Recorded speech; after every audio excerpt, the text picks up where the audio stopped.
Hello बच्चा party, क्या हाल चाल, कैसे हो सभी लोग। तो मेरे प्यारे बच्चों, जिन लोगों ने जनवरी 25 का एग्जामिनेशन दिया है अभी अभी, आई होप आप लोग सभी मस्त होंगे एंड अपने हॉलीडेज को बच्चों एंजॉय कर रहे होंगे। आज मैं आप लोग का एग्जाम होने के बाद जनवरी 25 का सीए इंटर के पेपर का डिस्कशन लेके आ रहा हूँ। ये डिस्कशन बच्चों नंबर 1 उन लोगों के लिए है जिन्होंने जनवरी 25 एग्जाम दी है, ताकि वो करेक्टली एनालाइज कर सके कि उनका लॉ का पेपर कैसा गया है।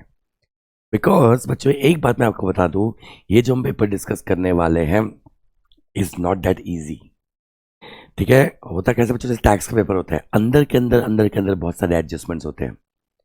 वैसे ही बच्चों ये लॉ का पेपर भी जो मैंने अभी एनालाइज किया, ठीक है, अंदर बच्चों बहुत सारे छोटे छोटे ट्रिकी इश्यूज है। तो नंबर 1 ये पेपर डिस्कशन बच्चों उन जनवरी 25 स्टूडेंट्स के लिए है जिन्होंने एग्जाम दिया है एंड उन्हें करेक्टली असेसमेंट करना है उनका पेपर कैसा गया है। साथ ही साथ बच्चों ये पेपर मई वाले बच्चों के लिए भी है, ताकि उन्हें एक आइडिया हो सके कि पेपर कैसा आता है एंड जैसा उन्होंने अभी तक पढ़ाई की है क्या उसके लिए, ठीक है, उनकी पढ़ाई सफिशिएंट है कि नहीं, कि अगर उनके मई के एग्जाम में बच्चों ऐसा पेपर आ जाता है तो क्या वो करेक्टली इसे डील कर पाएंगे कि नहीं कर पाएंगे। तो स्टार्ट करते हैं बच्चों अपना असेसमेंट। ठीक है, डिस्कशन चालू करते हैं पेपर का बच्चों। जनवरी 25 कॉर्पोरेट एंड अदर लॉस का बच्चों ये पेपर आप देख सकते हो, ये आईसीआई ने ही आंसर शीट इशू किया है, 13 जनवरी 2025 को दिया था। 30 मार्क का बच्चों एमसीक्यू आया था एंड 70 मार्क का आपका, ठीक है, बाकी पेपर आया है, जिसमें यू कैन सी बच्चों first question was compulsory and बचे हुए बच्चों 5 क्वेश्चन में से 4 आपको सॉल्व करना था। ओके, तो बच्चों मेरे डिस्कशन पे ध्यान देना अच्छे से एंड बच्चों मैं आप लोग को एनालिसिस बताऊंगा कि पेपर कैसा था, क्या था और क्या क्या चीजें होनी चाहिए थी। ठीक है, बट स्टार्ट करते बच्चों एक बात मैं आपको हमेशा बोल देता हूँ कि बच्चे मुझे हमेशा पूछते सर ये चैप्टर छोड़ के चला जाए तो चलेगा क्या, ये टॉपिक छोड़ के चला जाए तो चलेगा क्या। बच्चों लॉ में इसलिए ही हम बोलते हैं कि 100% पढ़ाई करके जाओ। होता क्या है ना, कोई इजी चैप्टर से बच्चों अगर ट्रिकी क्वेश्चन आ जाए तो फिर वो डिफिकल्ट चैप्टर्स के थेरी क्वेश्चंस भी बच्चों जो रहते हैं वो बहुत काम आ जाते हैं हमें 40 मार्क स्कोर करने में या 60 मार्क के एग्जामिशन बच्चों स्कोर करने में। तो चलो बच्चों जल्दी जल्दी एनालिसिस करते हैं क्वेश्चन का। फर्स्ट क्वेश्चन में आप देख सकते हो बच्चों पीक्यूआर लिमिटेड थे, जिसने बच्चों प्रीमियम पे शेयर्स इशू किया था और प्रोस्पेक्टस इशू किया था बच्चों 1 अप्रैल 2022 को। कंपनी का ऑब्जेक्ट क्या है बच्चों, मेंशन किया है लाइफ सेविंग ड्रग्स। अब प्रोस्पेक्टस इशू किया बच्चों, पैसा रेज किया। अब अगस्त में इन्होंने सोचा भाई अभी एआई में ना बहुत डिमांड चल रहा है बच्चों, तो चल ही रहा है, ठीक है, तो वो शेयर्स का बच्चों कुछ पैसा एआई में डाइवर्ट करना चाहते हैं, यानी बच्चों ऑब्जेक्ट में वेरिएशन कर रहे हैं। सीधा समझ रहा है बच्चों, सेक्शन 27 अप्लीकेबल हो जाएगा यहाँ पे। साथ ही साथ ये भी बोला गया है कि वो 60 लाख रुपए इन्वेस्ट करना चाहते हैं, ठीक है, एआई में, और उसमें से बच्चों 5 लाख रुपए इन्वेस्ट करना चाहते हैं equity shares of a listed company. तो और एक इंपॉर्टेंट पॉइंट बच्चों सेक्शन 27 में आपने प्रोवाइजो में देखा होगा, वो ये था कि कंपनी वो पैसे को अगर किसी और ऑब्जेक्ट के लिए यूज कर रही है तो आपको एसआर पास करना पड़ेगा, प्लस 2 न्यूज़पेपर में बच्चों एडवर्टीजमेंट देना पड़ेगा जो वर्स्ट लेवल पे सिटी में सर्कुलेट होते हैं, एंड साथ साथ जितने भी डिसेंटिंग शेयर होल्डर्स है उसको आपको एग्जिट ऑप्शन देना पड़ेगा। सेकेंड पॉइंट जो हमें सेक्शन 27 में देखा था वो ये देखा था बच्चों कि आप इस पैसे को किसी और कंपनी के इक्विटी शेयर्स में ट्रेड करने के लिए डील नहीं कर सकते। तो यहां भी बच्चों गड़बड़ लग रही है मुझे। मूव करते हैं आगे बच्चों, यही बोला गया कि ईजीएम में इन चीजों को करने के लिए votes in favour was excess in vote against it. इसका मतलब क्या होता है बच्चों, उन्होंने ओआर पास किया है, जबकि बच्चों सेक्शन 27 बोलता है ऐसे केसेस में एसआर पास करना पड़ता है। ओके, तो बच्चों फर्स्ट क्वेश्चन पूछ रहा है कि whether the resolution pass in EGM was not proper since the required majority did not approve the same. बच्चों इसका आंसर करेक्ट है, यस वो प्रॉपर नहीं था, बिकॉज बच्चों रिक्वायर्ड मेजोरिटी में तो ओआर पास हो रहा है, जबकि अगर आप ऑब्जेक्ट में वेरिएशन कर रहे हो तो बच्चों आपको एसआर पास करना पड़ेगा। सेकेंड इंपॉर्टेंट पॉइंट वो बोल रहा है कि भाई ये दो न्यूज़पेपर में पब्लिश होना चाहिए था, एक इंग्लिश और एक वर्नाकुलर लैंग्वेज में, जो बच्चों सिटी में सर्कुलेट हो रहा है, तो ये तो करेक्ट है। थर्ड पूछ रहा है बच्चों, resolution pass for investing 5 lakh in the equity shares is illegal. एकदम सही है बच्चों, it is not as per law. क्यों? क्योंकि बच्चों ये पैसा जो पुराने ऑब्जेक्ट को दिखा के आप जमा कर रहे हो वो किसी और कंपनी के, खासकर लिस्टेड कंपनी के बच्चों शेयर्स में इन्वेस्ट नहीं कर सकते, ना आप बाय कर सकते हो ना ट्रेड कर सकते हो। तो बच्चों वो इलीगल है, ये पॉइंट तो करेक्ट है। तो फर्स्ट क्वेश्चन करेक्ट है क्योंकि ऐसा रिक्वायर्ड था, ओआर पास हुआ है। सेकंड भी करेक्ट है बच्चों, और थर्ड पॉइंट जो बोला है वो भी करेक्ट है। ठीक है, तो बच्चों बढ़िया ट्रिकी क्वेश्चन था again. Next, Sohan Lal was appointed as statutory auditor of RS limited, a non government company. बच्चों गवर्नमेंट कंपनी नहीं है, उसका स्टैट्यूटरी ऑडिटर हुआ और उसने रिजाइन कर दिया after 2 months as he want to discontinue the practice and surrender COP and join the multinational company. जो भी बच्चों उसने रिजाइन किया। क्वेश्चन पूछा है कि भाई नया ऑडिटर कैसे अपॉइंट होगा, तो बेसिकली ये क्वेश्चन दिया है बच्चों, appointment in case of casual vacancy due to resignation of a non government company, of a non government company. तो बच्चों इस पे जो सेक्शन एप्लीकेबल होगा वो होगा 139 सबसेक्शन 8 क्लॉज 1। और नॉन गवर्नमेंट कंपनी के हमने देखा था बच्चा बाटी कि अगर आप रिजाइन करते हो तो सबसे पहले तो बीओडी बच्चों 30 डेज के अंदर ऑडिटर को अपॉइंट करेंगे, और जिस ऑडिटर को अपॉइंट किया उसे बच्चों मेंबर सर्टिफाई करेंगे ईजीएम लेके, ठीक है, 3 months के अंदर, 3 months के अंदर। Is a clear? तो ऑडिटर अपॉइंट कैसे होगा? बीओडी बच्चों नया ऑडिटर अपॉइंट करेगा 30 डेज के अंदर, जो रेटिफाई करेंगे मेंबर्स ईजीएम में 3 months के अंदर। ऑल्सो बच्चों के क्वेश्चन 5 mark का है, इतने से काम नहीं चलेगा, तो आप लोगों ने पूरा प्रोविजन लिख देना चाहिए। Appointment in case of casual vacancy वाला point in non government company, पूरा प्रोविजन बच्चों आपने लिख लेना चाहिए। ऑल्सो रेजिग्नेशन में बात हुई बच्चों, तो आपको यह भी मेंशन करना पड़ेगा कि भाई एडीटी 3 देना पड़ेगा। जब भी बच्चों ऑडिटर रिजाइन करता है तो एडीटी 3 देता है, वो भी 3 लोगों को, कंपनी को, ठीक है, कंपनी को, आरओसी को, और गवर्नमेंट कंपनी है तो सीएजी को। ये गवर्नमेंट कंपनी नहीं है तो आपको लिखना पड़ेगा 2 लोगों को एडीटी 3 भी देना पड़ेगा 30 दिन के अंदर, वरना बच्चों पनिशमेंट के लिए लायबल हो जाएगा।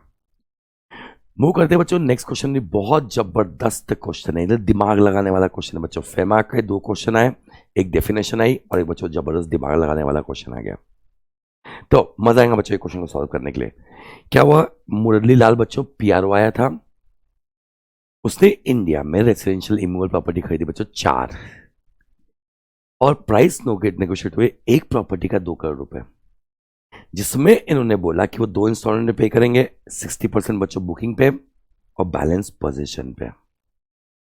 इसके ठीक है, जिस कंपनी को कर रहे थे बच्चों उसके लिए एक ब्रोकर हायर किया गया था यूएस से, और मुरलीलाल ने बच्चों पे कर दिया 60% of the amount of all 4 immovable property. यानी बच्चों 2 करोड़ की एक प्रॉपर्टी इंटू 4 मतलब बच्चों 8 करोड़ की एक प्रॉपर्टी, उसका 60% यानी 4.8 CR बच्चों पे कर चुका है। इनवर्ट रेमिटेंस बच्चों अभी 4.8 CR का हुआ है, ये पॉइंट यहां पे इंपॉर्टेंट है।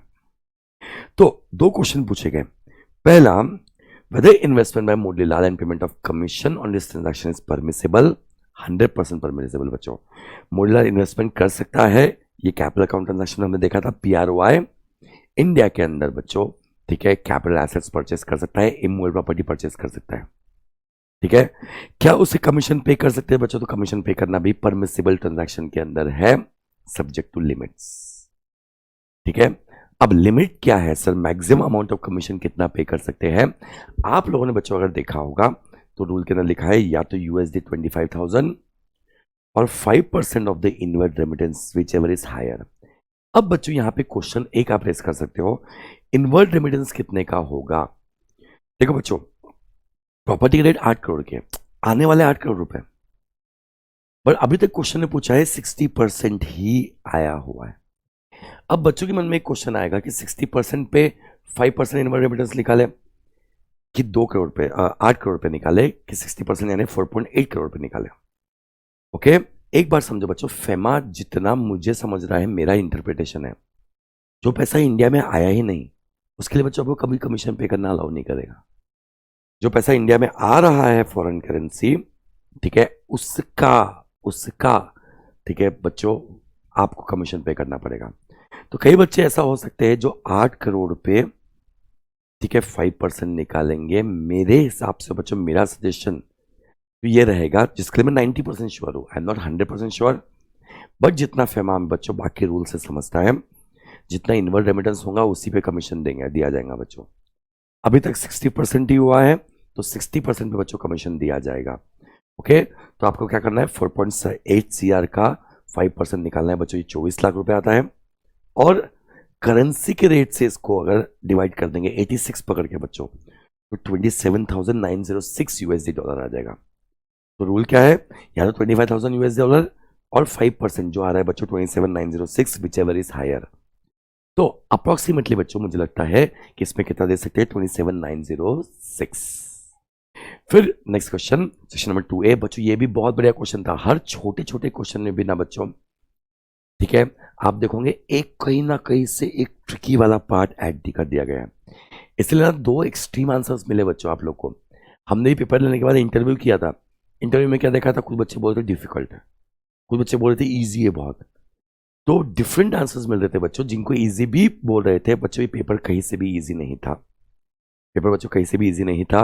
वो तो क्या होता है, हम लोग भी इंटरव्यू लेते हैं, तुरंत बच्चे जब बाहर निकलते हैं, पेपर हमारे हाथ में आता भी नहीं तब तक बच्चे निकल जाते हैं। तो हम बच्चों के बेसिस पे, इंटरव्यू के बेसिस पे डिसाइड कर लेते हैं कि बच्चे क्या बोल रहे हैं, पेपर कैसा होगा। पर बच्चों बाद में जाके जब मैंने पेपर देखा तो आई थॉट कि this was not at all a easy paper. ठीक है, 100% पढ़ना जरूरी है ऐसे पेपर्स के लिए बच्चों। यहाँ क्या हुआ बच्चों, एक प्राइवेट कंपनी थी, तो बोल दिया गया बच्चों, it is Holi own subsidiary of a public company. बच्चों ये बात बच्चे भूल जाएंगे, ये आपको ध्यान रखना है बच्चों। अगर आप होली ओन सब्सिडरी या subsidiary of a public company, तो you are deemed to be a public company. आप पे सारे लॉज अप्लाई करेंगे पब्लिक कंपनी के। अब मजा क्या आया कि इन्होंने बच्चों 2 एम्प्लॉयज को 15 लाख और 20 लाख रुपए, ठीक है, you can say finance loan provide किया बच्चों खुद के शेयर्स परचेज करने के लिए, यानी सेक्शन 67 पिक्चर में आ गया। ठीक है, अब सर होता क्या है, प्राइवेट कंपनी बच्चों कोई रेस्ट्रिक्शन नहीं है, बट पब्लिक कंपनी में अपने एम्प्लॉय को आप लोन कितना दे सकते हो, मैक्सिमम 6 मंथ सैलरी। यही तो मजा है बच्चों। इन्होंने क्या बोला, ये होली ऑन सब्सिडरी है, यानी बच्चों deem to be public company है। अगर पब्लिक कंपनी है तो एम्प्लॉयज को लोन देने का रिस्ट्रिक्शन आ जाएगा बच्चों 6 मंथ सैलरी, जो इस केस में बच्चों आ जाएगा। तो सर सोहन की 1 मंथ सैलरी है बच्चों 1 लाख रुपए, मल्टीप्लाई 6 कर देंगे तो 6 लाख रुपए आ जाएगा बच्चों। मैक्सिमम सोहन को दे सकते थे 6 लाख रुपए, इन्होंने दे दिया भाई 15 लाख रुपए। और सुबर्णा को दे दिया 20 लाख रुपए, जबकि बच्चों देखो, ठीक है, उसके सैलरी 2 लाख रुपए, 2 लाख इंटू 6 मंथ सैलरी, यानी बच्चों 12 लाख रुपए तक ही मैक्सिमम दिया जा सकता था, दे दिया 20 लाख रुपए। पहला क्वेश्चन पूछा, whether the proposed loan of Mr. Sohan as well as Subarna can be disbursed by the company, the answer is बच्चों no. In view that sales segment is a private limited company, तो आपको answer लिखना पड़ेगा, अगर private limited company है तो yes yes, but क्योंकि वो कंपनी होली ओन सब्सिडरी थी पब्लिक कंपनी की, and private company which is a subsidiary of public company will be deemed to be a public company.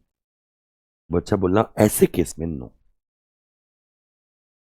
ऐसे केस में no, दोनों answer लिखना।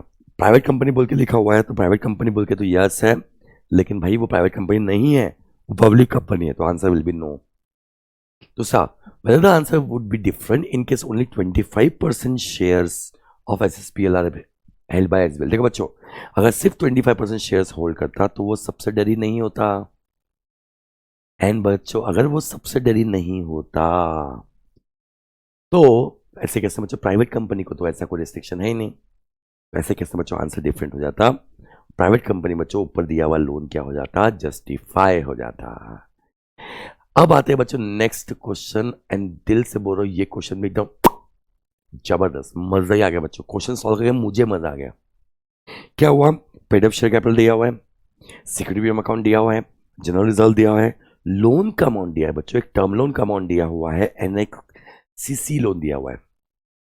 ओके, और बच्चों डिपॉजिट पे क्वेश्चन पूछा, क्या बोला, कंपनी पास में एकदम जबरदस्त थी, मस्त थी, कंपनी ने पास में सारे पेमेंट्स पे किए हुए हैं, कोई डिफॉल्ट नहीं किया हुआ है। अब कंपनी को नया प्रोजेक्ट ओपन करना है नोएडा में, उसके लिए कंपनी बच्चों डिपॉजिट सीक कर रही है, उसके लिए बच्चों कंपनी डिपॉजिट सीक कर रही है, और कंपनी नहीं चाहती कोई भी अमाउंट डिपॉजिट करना इन DRRA। बच्चों DRRA में डिपॉजिट करना is a condition subject to section 73 subsection 2 के अंदर कंडीशन, बट ये कंडीशंस किस पे एप्लीकेबल नहीं होता, ये कंडीशन एप्लीकेबल नहीं होता बच्चों, नंबर 1, ठीक है, पहली बार बच्चों ये कंडीशन एप्लीकेबल नहीं होता, नंबर 1 प्राइवेट कंपनीज को, IFSC पब्लिक कंपनी को, प्राइवेट कंपनी जो कंडीशन सेटिस्फाई कर रहा है, और स्टार्टअप प्राइवेट कंपनी। इस केस में सर ये कौन सी कंपनी है, BUI is a private limited company.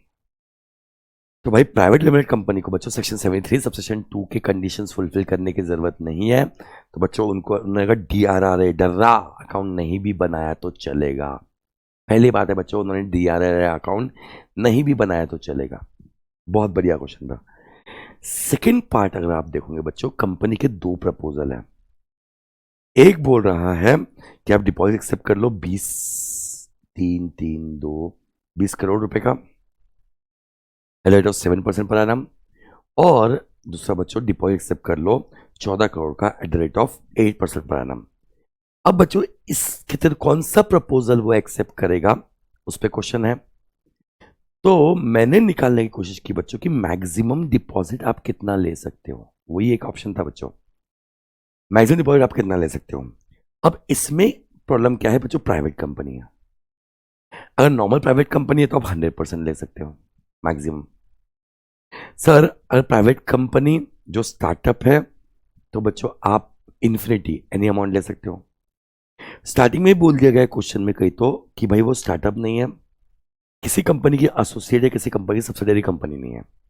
तो इससे मेरे दिमाग में जो तीसरा पॉइंट आया, प्राइवेट कंपनी जो कंडीशन सेटिस्फाई कर रहा है उसके लिए भी कोई लिमिट नहीं थी। अब बच्चों कंडीशन सेटिस्फाई करने वाली प्राइवेट कंपनी के लिए रूल था, ना तो आप किसी के एसोसिएट होना चाहिए, ना तो किसी सब्सिडियरी कंपनी होना चाहिए। नंबर 2, आपने कोई डिफॉल्ट नहीं करना चाहिए, और आपका paid up share capital 50 crore, आपका आउटस्टैंडिंग बोरिंग लोन 50 करोड़, या फिर 2 इंटू पेड अप कैपिटल, दोनों में से बच्चों विच एवर इज लेस से भी लेस होना चाहिए। बच्चों जब मैंने 2 इंटू पेड अप कैपिटल निकाला और 50 करोड़ की लिमिट निकाला बच्चों, तो 16 करोड़ और 50 crore which ever is less, तो आएगा बच्चों 16 करोड़। यानी आपकी बोरोइंग 16 करोड़ से ज्यादा नहीं होना चाहिए। बच्चों इधर क्या हो गया, आपने टर्म लोन लिया 12 करोड़ का और सीसी लिया बच्चों 5 करोड़ का, यानी मिला के बच्चों ये हो गए 17 करोड़।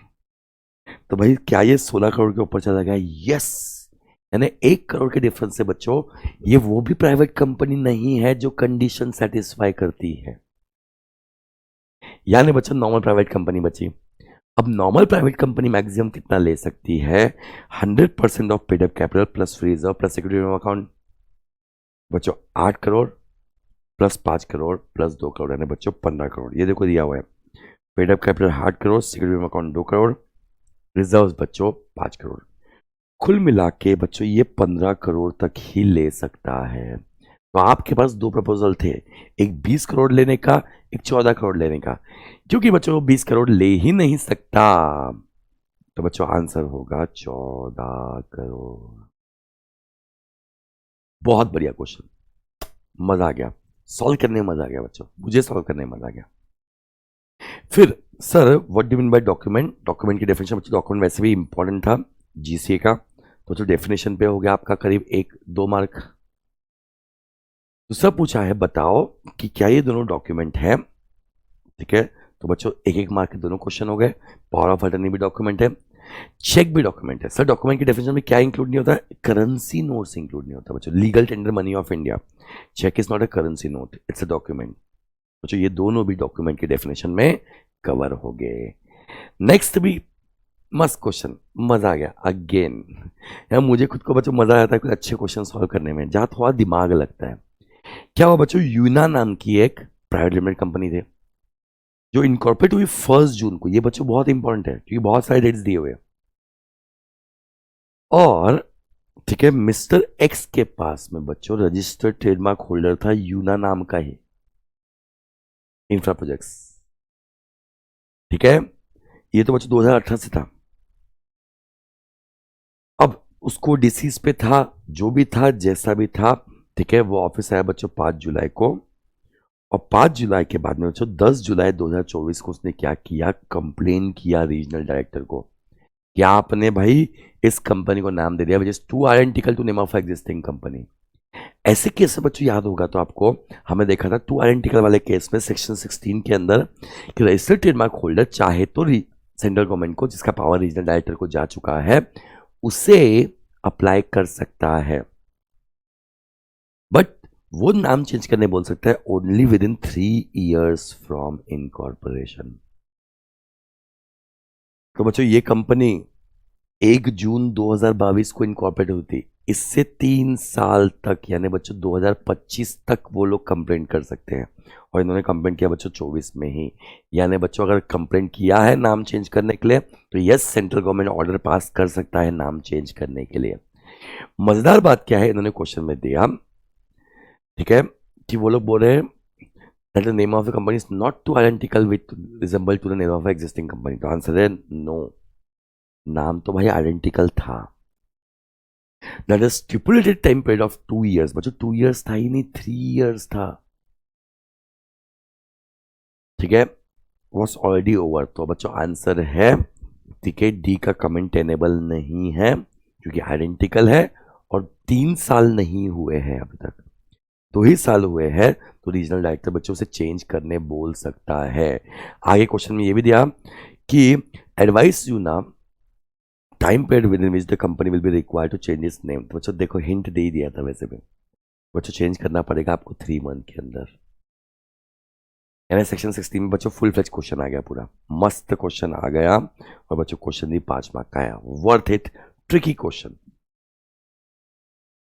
ओके, मूव करते हैं बच्चों।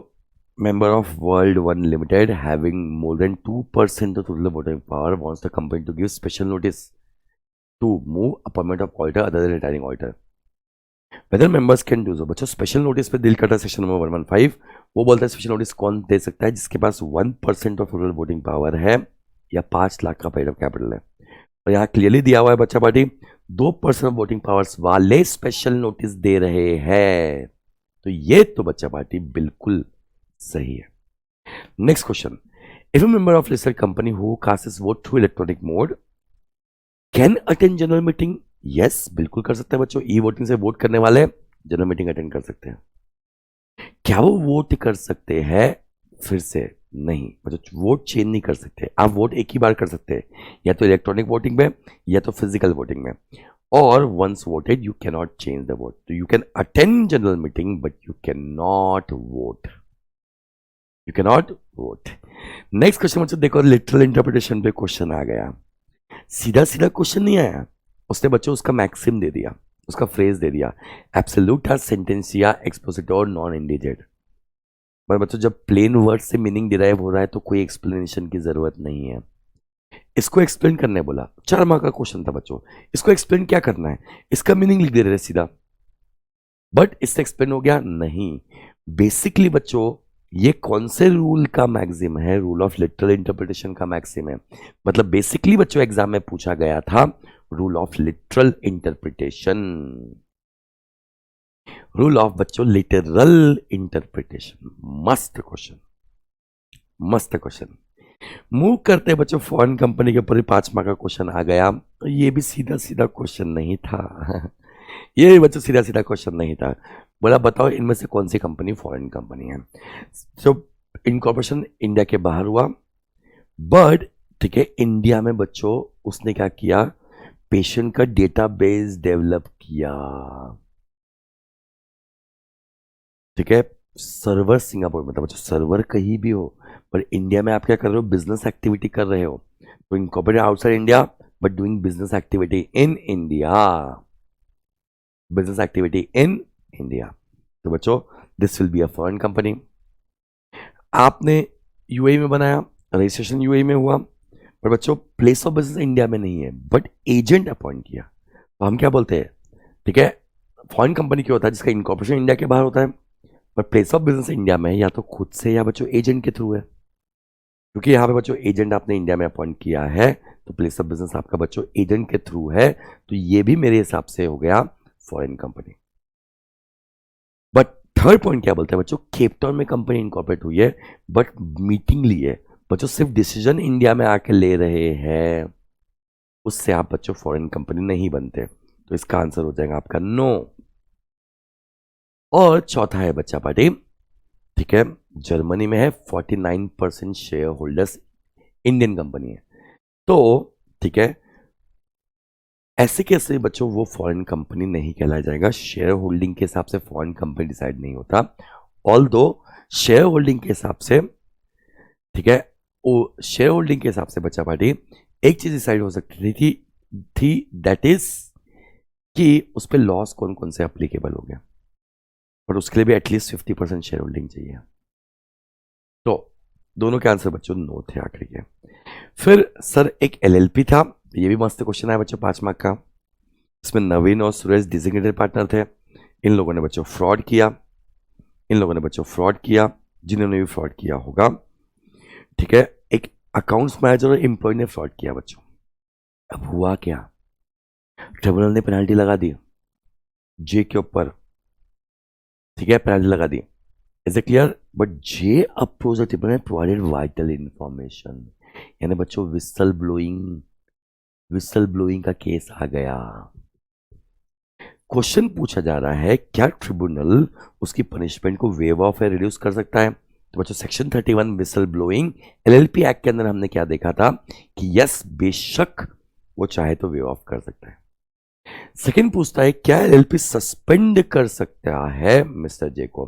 बच्चों विसल ब्लोइंग सेक्शन के अंदर हमने और एक बात देखा था, कोई अगर ट्रिब्यूनल को हेल्प कर रहा है, ठीक है, विसल ब्लोइंग कर रहा है, तो आप उसे सस्पेंड नहीं कर सकते, उसे निकाल नहीं सकते, उसे डी प्रमोट नहीं कर सकते, डीमोट नहीं कर सकते, ठीक है बच्चों, तो ये ऑप्शन भी अवेलेबल नहीं है।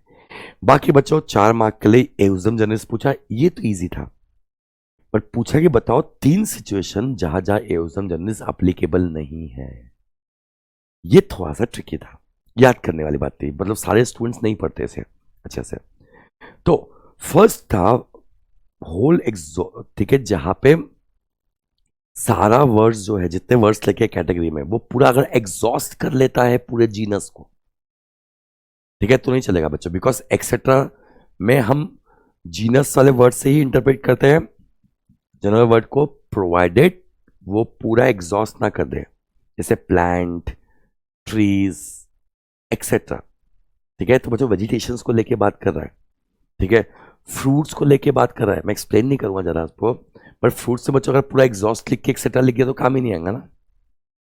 नंबर 2, ठीक है, अगर सारे वर्ड्स एक कैटेगरी को बिलोंग नहीं करते तो अप्लीकेबल नहीं होगा, और अगर लेजिस्लेचर का बच्चों इंटेंशन कुछ और होगा तो अप्लीकेबल नहीं होगा। यानी इन शॉर्ट आपको एवजन जनरल्स बच्चों पूरा लिखना था, उसमें नॉट अप्लीकेबल के अंदर ये 3 पॉइंट भी स्पेसिफिकली मेंशन करने थे।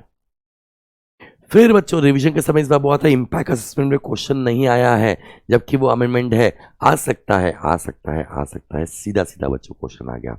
जिसने इंपैक्ट असेसमेंट पढ़ के गया होगा उसको उसके कंडीशंस याद हो गए। सेक्शन 135 का बच्चों ये क्वेश्चन 5 मार्क उसे पूरे अच्छी तरह से मिल गए होंगे। इसने क्या बोला, कंपनी का बच्चों एवरेज सीएसआर ऑब्लिगेशन 15 करोड़ का है। ये इंपैक्ट असेसमेंट के लिए जरूरी क्यों था? क्योंकि बच्चों इंपैक्ट असेसमेंट के हिसाब से आपका एवरेज ऑब्लिगेशन पिछले 3 साल का 10 करोड़ होना चाहिए था। इसका था बच्चों 15 करोड़।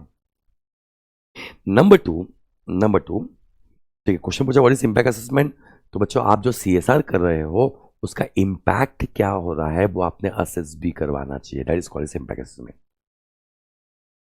क्या इंपैक्ट असेसमेंट हर कंपनी को लेना पड़ता है? तो आंसर है बच्चों नो। हाँ, हर कंपनी लेना पड़ता है बच्चों, आंसर है नो। ठीक है, आंसर है बच्चों नो। क्यों? क्योंकि इम्पैक्ट असेसमेंट बच्चों वही कंपनी कर सकती है जिसका एवरेज आउटले जो है वो 10 करोड़ या उससे ज्यादा होना चाहिए पिछले 3 साल का। उसमें भी वही कंपनी में कर सकती है, वही कंपनी में कर सकती है बच्चों, ठीक है, सॉरी वही प्रोजेक्ट में कर सकती है जहां 1 करोड़ या उससे ज्यादा खर्चा हो रहा है। Okay, who can conduct impact assessment? तो बच्चों इसके लिए आप प्रोफेशनल को भी हायर कर सकते हैं, बोर्ड खुद भी कर सकता है। मूव करते हैं नेक्स्ट क्वेश्चन पे बच्चों। एलएलपी के ऊपर और एक क्वेश्चन आ गया 5 मार्क के लिए, वाइंडिंग अप का। और अगेन रिवीजन के समय बोला था वाइंडिंग अप पे क्वेश्चन आने के चांसेस बहुत ज्यादा है इस बार। सेक्शन 64 कैसे कैसे वाइंड अप हो सकते हैं बच्चों, वो जो 4-5 सर्कमस्टेंसेस है सारे आपको मेंशन करने पड़ेंगे।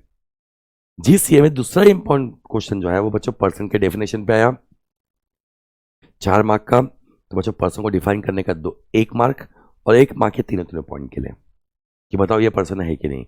इसमें ये दोनों तो स्ट्रेट फॉरवर्ड आंसर थे बच्चों। मजा आया आइडल, आइडल। अभी थोड़ा सा डिस्प्यूटेड इशू है, थोड़ा सा बच्चों डिस्प्यूटेड इशू है। क्यों? जिससे कि मेरे पास वैसे बेरैक भी लिखी हुई है, उससे मैंने ठीक है देखा, तो बच्चों अलग अलग जजमेंट्स अलग अलग बात बोल रहे थे। तो कहीं ना कहीं आईसीआई ने क्या इसमें इंटरप्रिटेशन लिया है उस पर डिपेंड करेगा। आपको इन जनरल बता दो बच्चों, किसी भी मंदिर का भगवान का जो आइडल है वो सेपरेट जुरिस्डिक्ट पर्सन है, सेपरेट लीगल एंटिटी है as per courts, as per courts. तो आइडली तो वो पर्सन की डेफिनेशन में आना चाहिए, पर बच्चों इस पर अलग अलग केसेस अलग अलग बात कर रहे थे। आपके मॉडल में बच्चों ये दिया हुआ नहीं था। लेट्स होप ठीक है कि आईसीआई क्या आंसर देती है बच्चों, उस पर कहीं ना कहीं हम लोग डिपेंडेंट रहेंगे यहाँ पे। बाकी सर एक सेक्शन 8 कंपनी थी, क्रिकेटर्स को ये कर रही थी बच्चों। देखो सेक्शन 8 कंपनी में भी सीधा क्वेश्चन नहीं आया, बोल दिया 1200 मेंबर है, बोल दिया बच्चों 1200 मेंबर है, और इसके एजीएम पे क्वेश्चन आ गया बच्चों। एजीएम पे क्वेश्चन आ गया बच्चों। पहला वो क्वेश्चन वो बोलना चाहते हैं बच्चों कि वो एजीएम लेना चाहते हैं बच्चों एक होटल में जो जो उसके रजिस्टर ऑफिस के पास में है। फर्स्ट क्वेश्चन पूछा whether it is compelling upon board to consider directions regarding shift of venue for the meeting. बच्चों एक बात ध्यान रखो, सेक्शन 8 कंपनी में सेक्शन 96 का एग्जामेशन है। बोर्ड ऑफ डायरेक्टर्स अपने हिसाब से डिसाइड करके बच्चों जो भी प्लेस डिसाइड करे, इवन वो रजिस्टर ऑफिस के अंदर नहीं है, 3 टाउन में विलेज के अंदर नहीं है तो भी चलेगा। सेक्शन 8 कंपनी को बच्चों एग्जामेशन दिया है सेक्शन 96 का। नंबर 2, क्या 15 दिन पहले नोटिस दिया तो चलेगा? तो बच्चों सेक्शन 8 कंपनी में 14 clear days notice should be given. तो यस। क्या उन्हें ई वोटिंग फैसिलिटी प्रोवाइड किया जाना चाहिए, नहीं जाना चाहिए, कि सिर्फ फिजिकल वोटिंग ही चलेगा? बच्चों एक बार समझो, ई वोटिंग सेक्शन 108 में एक्सेप्शन में कहीं भी सेक्शन 8 कंपनी को एग्जामिशन नहीं दिया हुआ है। तो ई वोटिंग किसके लिए कंपलसरी? लिस्टेड कंपनी और अदर कंपनी जहां पे 1000 या उससे ज्यादा मेंबर्स है, और यहाँ बच्चों 1200 मेंबर है। तो मेरे हिसाब से तो भाई फिजिकल वोटिंग के साथ में आप लोगों को इन्हें ई वोटिंग फैसिलिटी भी प्रोवाइड करना पड़ेगा, ई वोटिंग फैसिलिटी भी बच्चों प्रोवाइड करना पड़ेगा। यस। नेक्स्ट भाई पब्लिक सेक्टर एंटिटी है, ओके ठीक है। इसमें पब्लिक सेक्टर एंटिटी बच्चों, इसमें एक फाइनेंशियल फ्रॉड मालूम हुआ। नेक्स्ट एजीएम है बच्चों 28/9/24 को। Members comprising mister H, mister J, mister के, जिनके पास बच्चों 1.5 लाख और 1 यानी क्या हो गया 2.5 लाख प्लस 2.5 लाख यानी बच्चों 5 लाख का पेड अप कैपिटल है, वो स्पेशल नोटिस दे रहे हैं for appointment of other auditor. Question पूछा है whether the above members can validly issue special notice. बच्चों स्पेशल नोटिस सेक्शन 115 और एक क्वेश्चन आ गया इसी से, 2 क्वेश्चन आ गए। तो आंसर है बच्चों उतने लोगों ने देना चाहिए जिनके पास 1% टोटल वोटिंग राइट्स है या 5 लाख का पेड अप कैपिटल। बच्चों दे हैड 5 लाख का पेड अप कैपिटल। फिर what is the last date for issuing special notice by the members of the company. Last date क्या होगा बच्चों? एजीएम से एटलीस्ट 14 क्लियर डेज बिफोर। तो एजीएम का date दिया हुआ है क्या? यस। तो इससे बच्चों 14 क्लियर डेज पहले देना पड़ेगा, आपको डेट निकालना पड़ेगा उससे बच्चों इस डेट को मत गिनना। उल्टा गिनना शुरू करना और पोस्ट के 2 दिन माइनस करना। नेक्स्ट, सॉरी, पोस्ट के 2 दिन माइनस करने की जरूरत नहीं है, स्पेशल नोटिस है। हाँ, next one, the company would have to communicate the about special notice to other members. Yes बच्चों, अदर मेंबर्स को भी कम्युनिकेट करना पड़ेगा मीटिंग से 7 days बिफोर। मीटिंग से 7 days बिफोर। मूव करते हैं बच्चों। Manish, a share holder of the company, has not claim is dividend from the company from last 10 years। बच्चों 10 साल से क्लेम नहीं किया, मतलब उसका पैसा आईपीएफ में जा चुका है, और तो और उसका शेयर्स भी बच्चों आईपीएफ में जा चुका है। He wants to know whether he will be able to recover. Yes बच्चों, आईपीएफ में दिया हुआ पैसा आप बिल्कुल रिकवर कर सकते हैं। उसके लिए बच्चों आपको आईपीएफ 5 फॉर्म जमा करना पड़ता है। आईपीएफ 5 फॉर्म जमा करना पड़ता है बच्चों आईपीएफ के पास, एंड फिर आप बच्चों पैसा रिकवर कर सकते हैं। ओके, लास्ट क्वेश्चन बच्चों, डेफिनेशन आई सीधा सीधा करंट अकाउंट ट्रांजैक्शन का। आप लोग को याद भी कराया था, एक्सेप्शन में बच्चों निमोनिक भी दिया था, सिर्फ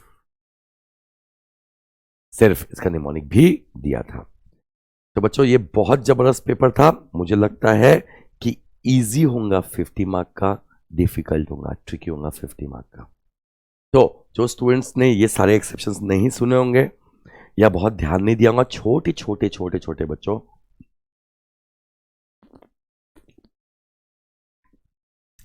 इफ्स एंड बट्स को, ठीक है, उनके लिए थोड़ा सा खतरे की घंटी है बच्चों इस पेपर में। तो मेरा फाइनल वर्डिक्ट, पेपर वॉज 50%, तो सीधा सीधा था, सीधा 50% नहीं बोलूंगा, 40% सीधा सीधा था, 30 से 40%, ठीक है, मीडियम लेवल का था, और बच्चों 20% का अच्छा डिफिकल्ट पेपर था बच्चों। नंबर 2, एक बात इस पेपर से सीख लो, पिछले पेपर से भी सीख लो बच्चों, 100% पढ़ाई करके जानी पड़ेगी। आप ये कोई चैप्टर छोड़ के नहीं जा सकते लॉ के अंदर, ठीक है, आपको 100% पढ़ाई करके जानी पड़ेगी, इस बात का ध्यान रखना। नंबर 3, ठीक है, एबीसी एनालिसिस पीछे बच्चों मत भागो करो इतना। इवन सी वाले चीजें भी जो है ना बच्चों पढ़ लेना। अब ये देखो, ये छोटा सा प्रोविजन था आईपीएफ 5 फॉर्म, मेरे बच्चों को मैं बताता हूं, ठीक है, बट छोटी सी बात है बच्चों, ये नेवर नो कि आपके साथ में धोखा हो सकता है अगर छोटे प्रोविजन से बच्चों आप लोगों ने नहीं पढ़े तो। ओके, तो आज के पेपर में बच्चों मैं बोलूंगा सी वाले चीजें भी करीब 5-7 मार्क की आई, बाकी ए बी वाले तो आए ही आए। ओके, तो एबीसी एनएस से पीछे मत भागो, 100% पढ़ाई करो। डन। तो आई विश जनवरी 25 जिन भी बच्चों ने दिया होगा, I wish them all the very best for, ठीक है, their result. I just hope and pray ये सारी छोटी छोटी चीजें बच्चों आप लोगों ने भी कंसिडर की होगी, ठीक है, मे वाले बच्चों के लिए, और ठीक है जनवरी 25 वाले बच्चे भी जो अनसक्सेसफुल हो रहे हैं, भगवान करे ना हो, उनके लिए बच्चों इस बार अगेन वाईटी पे मैं तूफानी रिवीजन सीरीज लेके आ रहा हूं, ठीक है।